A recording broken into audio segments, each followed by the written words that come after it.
येत्या भविष्यामध्ये शिवसेना कधीच भारतीय जनता पक्षाबरोबर जाणार नाही असं म्हटलं जातं की प्रेमात आणि राजकारणात कधीही काही होऊ शकतं. नवाब मलिक म्हणाले की आता एक महत्वाची राजकीय घडामोड अपेक्षित आहे 23 तारखेपर्यंत. एकनाथ शिंदे हे शरद पवार यांच्या संपर्कात आहेत आणि ते एकत्र येऊ शकतात. नमस्कार, बायोस्कोप मराठीवर आपलं सगळ्यांचं मनपूर्वक स्वागत. आज मी आहे रत्नागिरीमध्ये आणि इथल्या साळवी स्टॉपवर आज शिवसेनेचे नेते, शिवसेना प्रमुख उद्धव ठाकरे यांची कोकणातील पहिली सभा होणार आहे आणि त्या पहिल्या सभेचं जे ठिकाण आहे त्या ठिकाणी मला शिवसेनेचे ज्येष्ठ नेते विनायक राऊत जी भेटलेले आहेत आणि मी त्यांच्याशी सध्याचं महाराष्ट्राचं राजकारण कुठे चाललेलं आहे आणि एकूणच राजकीय परिप्रेक्ष्यात जो बदल झालेला आपण सगळा पाहतो. तुम्ही गेल्या 3 दशकांपासून शिवसेनेचं सक्रिय काम करतात.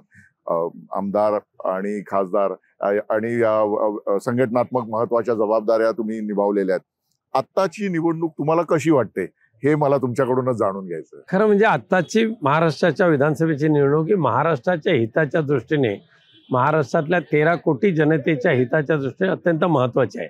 त्यांच्या जीवनातला हा टर्निंग पॉइंट ठरेल. एक तर सध्याची हुकुमशाही राजवट, भारतीय जनता पक्ष पुरस्कृत हुकुमशाही राजवट, सत्ता आणि मत्ता ह्या दोघांचा बेसुमार वापर करून विरोधी पक्षांना नामशेष करून टाकायचं, लोकांना मिंद्य बनवायचं आणि लोकशाहीचा ऱ्हास करायचा, संविधानाचा खात्मा करायचा, अशा पद्धतीने ही जी काही केंद्रातली भारतीय जनता पक्षाची राजवट चाललेली आहे आणि त्या केंद्राच्या इशाऱ्यानुसार महाराष्ट्रातली ही जी काय राजवट आहे गद्दार आणि भाजपाची, त्यांनी महाराष्ट्र सुद्धा अधोगतीला नेलेला आहे. त्यामुळे महाराष्ट्र सहित, महाराष्ट्रातल्या जनतेसहित देशाच्या दृष्टिकोनातून सुद्धा महाराष्ट्राच्या विधानसभेची निवडणूक ही अत्यंत महत्त्वाची आहे आणि लोकशाहीच्या संवर्धनाची, संविधानाच्या रक्षणाची निवडणूक तर आहेत, पण सर्वसामान्यांच्या जीवनातला एक नवीन आधार निर्माण करणारी ही निवडणूक आहे. भाई बघा, आता तुम्ही ज्यांच्या संदर्भात तुम्ही बोलतात, भारतीय जनता पक्ष असेल, ज्याला तुम्ही सेना गद्दार हा शब्द वापरता, ते एकनाथ शिंदे असतील, हे सगळे तुम्ही एकत्र काम केलेले लोक आहात. भारतीय जनता पक्षाबरोबर सलग 3 दशकांची शिवसेनेची युती राहिलेली आहे. एकनाथ शिंदे तर त्यांचा राजकीय जन्मच मुळात शिवसेनेमध्ये आनंद दिघे यांच्या नेतृत्वाखाली झालेला होता. तर हे जे सगळे बदल झालेले आहेत हे कशामुळे झालेत असं तुम्हाला वाटतं की अशी काय वेळ आली की शिवसेना, उद्धव बाळासाहेब ठाकरे यांच्या नेतृत्वाखालील शिवसेना एकाकी का पडली आणि त्यांना ज्यांना सातत्याने विरोध केला काँग्रेसच्या संस्कृतीला, काँग्रेसच्या विचारसरणीला, त्या काँग्रेस आणि राष्ट्रवादी काँग्रेसच्या बरोबर उद्धव ठाकरे यांना जावं लागलं. याच्यामध्ये 2 भाग आहेत. एक तर भारतीय जनता पक्षाने मैत्री करायची आणि प्रादेशिक पक्षांना संपवायचं, ही काही त्यांची जी कपट नीती आहे ती महाराष्ट्रामध्ये पण त्यांनी वापरायला सुरुवात केली. आपला स्वार्थ साधला. म्हणजे भाजपाला सुद्धा कठीण परिस्थितीमध्ये, नरेंद्र मोदींना सुद्धा कठीण परिस्थितीमध्ये केवळ आणि केवळ उद्धवजी ठाकरे साहेब, हिंदू हृदय सम्राट बाळासाहेबांनी दिलेला खंबीर आधार हे ते विसरले आणि आता आपल्याला शिवसेना संपवायची या उद्देशाने ते कामाला लागले आणि कदापि हा अपमान अवमान सहन करायचा नाही या निर्धाराने माननीय पक्षप्रमुख उद्धवजी ठाकरेंनी त्यांना झिडकारून दिलं. आम्ही सुद्धा केंद्रातल्या या मदमस्त सत्तेला झिडकारू शकतो हे अख्ख्या देशामध्ये सर्वप्रथम कोणी दाखवून दिलं असेल तर ते पक्षप्रमुख उद्धवजी ठाकरे यांनी दाखवून दिलं. आज महाराष्ट्रात थोडंसं थांबवतो, तुम्ही झिडकारलं परंतु तुम्ही स्वीकारलं काय तर ज्या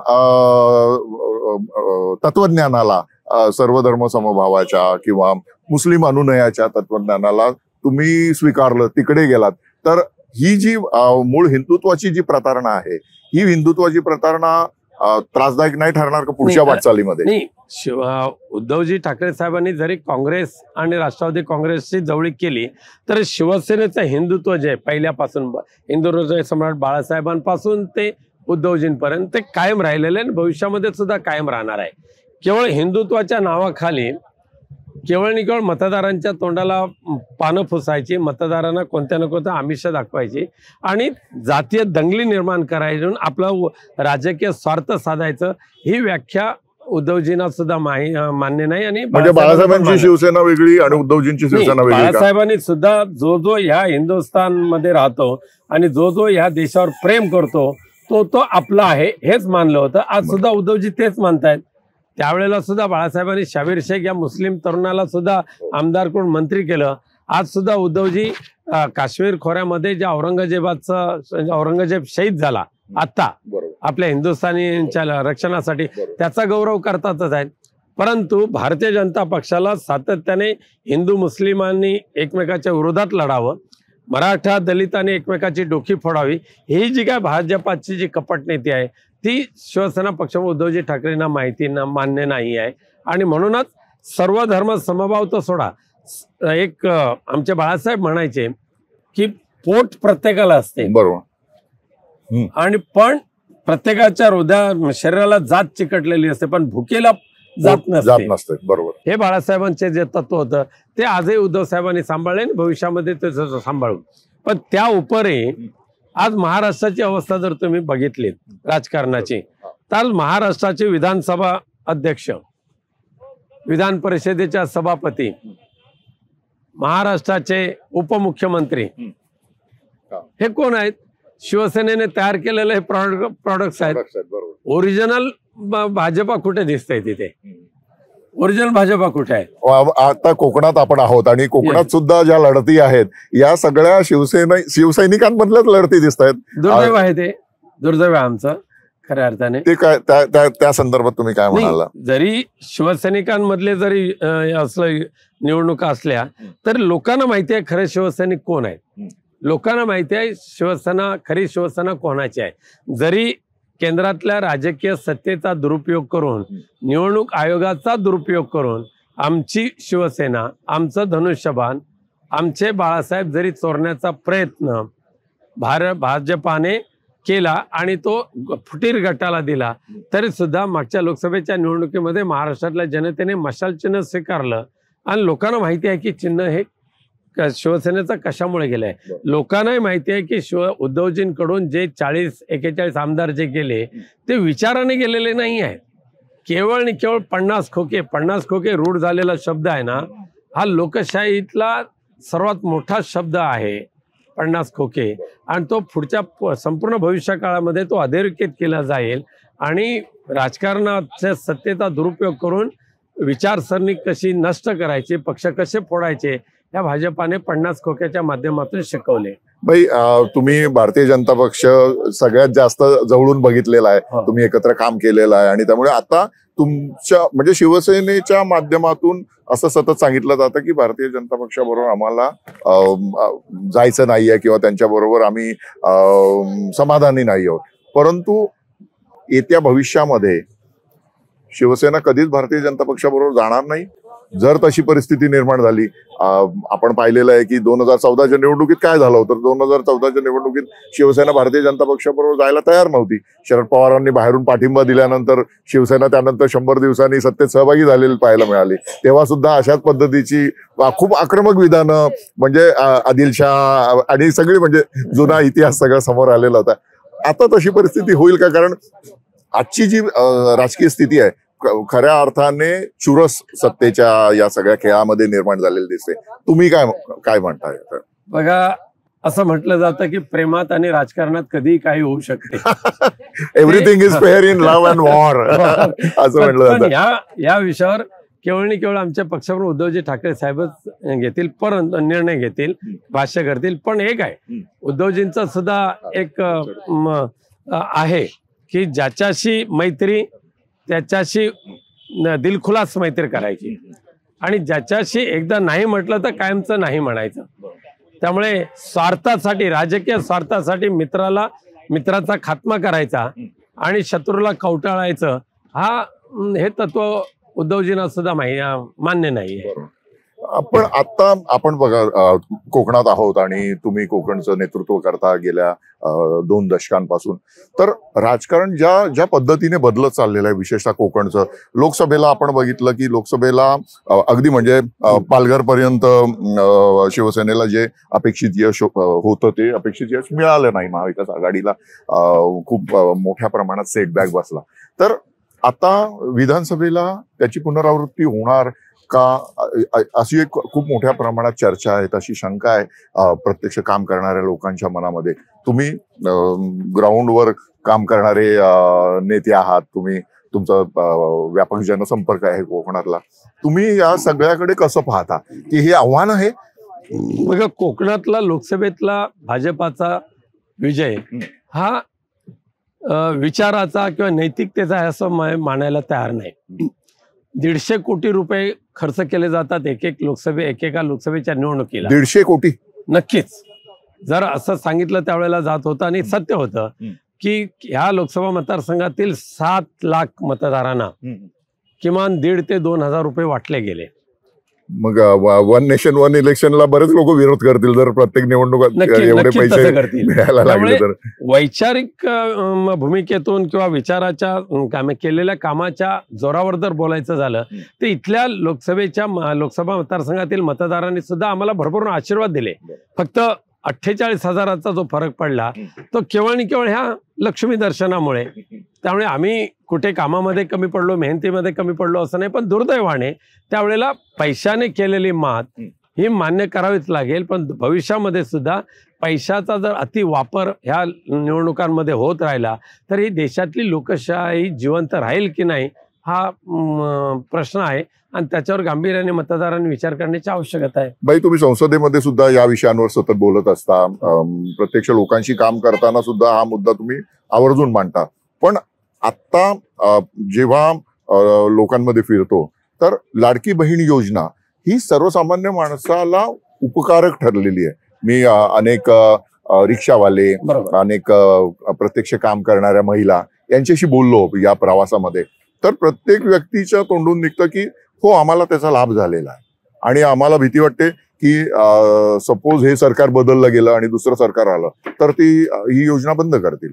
तर नाही, एक मी स्पष्ट करू इच्छितो, लाडकी बहीण योजनेला आम्हाला विरोध करायचा काय प्रश्नच येत नाही. परंतु एक आहे की लाडकी बहीणच्या नावाखाली जे 1,500 रुपये दिले जातात आणि त्याच्या विरोधात एक सिलेंडर घ्यायचा झालं तर 1,200 रुपये द्यावे लागतात. आता सुद्धा पुन्हा पेट्रोल डिझेल महाग होणार आहे. डाळ परवडत नाही, साखर परवडत नाही, जीवनावश्यक वस्तू घेऊ शकत नाही, सोनं पुन्हा कडाडलं.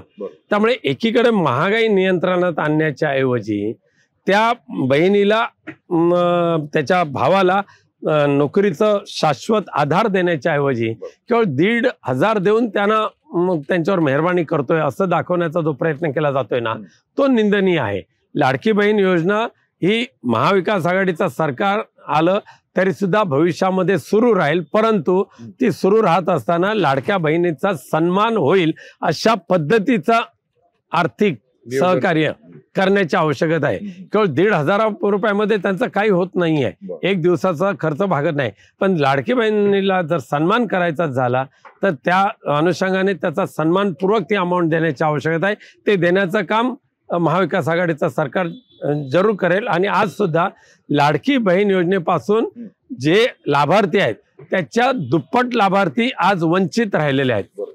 त्यामुळे ज्या पद्धतीने उद्धवजी ठाकरेंच्या सरकारामध्ये महात्मा फुले कर्जमाफी योजना शेतकऱ्यांना त्यांच्या खात्यामध्ये डायरेक्ट जमा झाली होती, कोणते निकष न तपासता, फॉर्म न भरता, त्याच पद्धतीने ह्या महाराष्ट्रातल्या सगळ्या लाडक्या बहिणींच्या खात्यामध्ये किमान दर महिन्याला 2,000 ते 2,500 रुपयाचं अर्थसहाय्य देण्याचं वचन महाविकास आघाडीच्या वचननाम्यामध्ये आणि शिवसेना उद्धव बाळासाहेब ठाकरे पक्षाच्या वचननाम्यामध्ये आहेत.